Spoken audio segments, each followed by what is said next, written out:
Elon Musk has lifted the Twitter suspensions for several journalists after he says they shared private information about his location.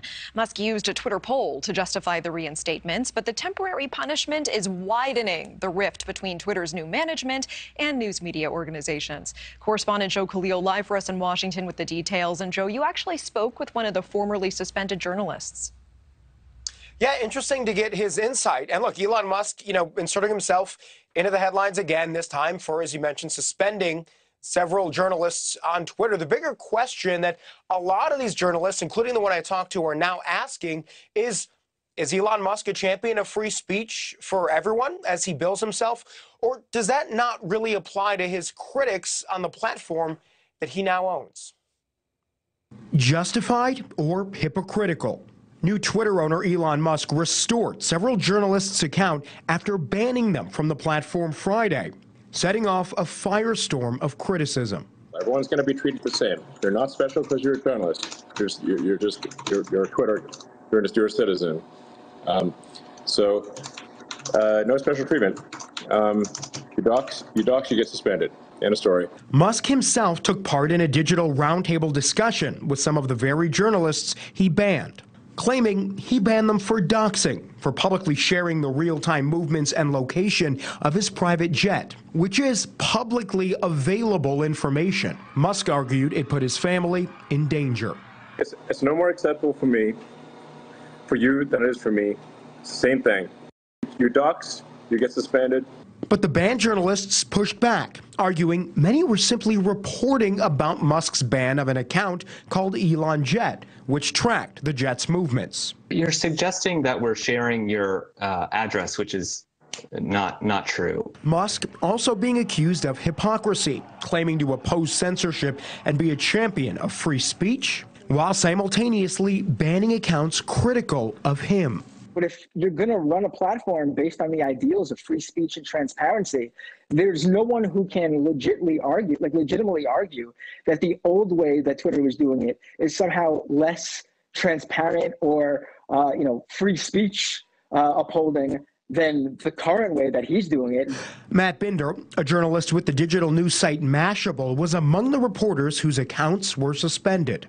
Binder tells News Nation he does think the fact he's been critical of Musk in the past contributed to his being banned. Binder says he even supports Musk restoring accounts like Donald Trump's, even accounts who call themselves white supremacists, so long as the policy dictating which accounts are suspended and which are brought back is fair, not based on political leanings. Bringing accounts back is fine if it's treated equally across the board, but what we've seen is that there are accounts who are suspended and were suspended after Musk took over and have no idea why their account has been suspended. So, Natasha, one thing a lot of people have noticed here is that it seems that there was a pinpoint moment when Elon Musk changed his mind on banning the Elon Jet account, which really sparked all of this. Because a couple of weeks ago, he made it a point to say he was so committed to free speech, he was not going to ban Elon Jet. He referenced it specifically. Well, this week that changed after Musk alleged that a stalker followed his car and jumped on the hood of his car while Musk's young son was in that car with him. Apparently that was sort of this pivotal point when he said, okay, no more of this. Natasha? I appreciate you breaking it down for us, Joe Khalil. Thank you. And we do want to bring in Katie Notopoulos, tech reporter at BuzzFeed News. Thank you so much for being here. Hi, thank you for having me. And Katie, we know you were in a virtual meeting last night when Elon Musk himself actually joined in. You pushed back on him pretty directly, pressing him on whether what he calls doxing is actually doxing. So first, here's how Musk justified the suspension in that virtual chat. Let's listen to that first. Showing real-time information about somebody's location is inappropriate, and I think everyone on this call would not like that to be done to them. And Katie, you pushed back after Musk said that, saying that that's not what these journalists were doing. In general, what is doxing? And did these suspended journalists do anything similar to that? So I think there's two things going on. One is what is doxing and was the jet tracker doxing. So doxing would usually be posting someone's private address, personal information like their phone number, even their email address or something like that. And I think that whether or not a flight tracker, which is tracking it, just airport to airport, is the same as, someone's address. There's room for debate there, I think. It is publicly available information, but, so are property records and but that doesn't mean they're necessarily easily available.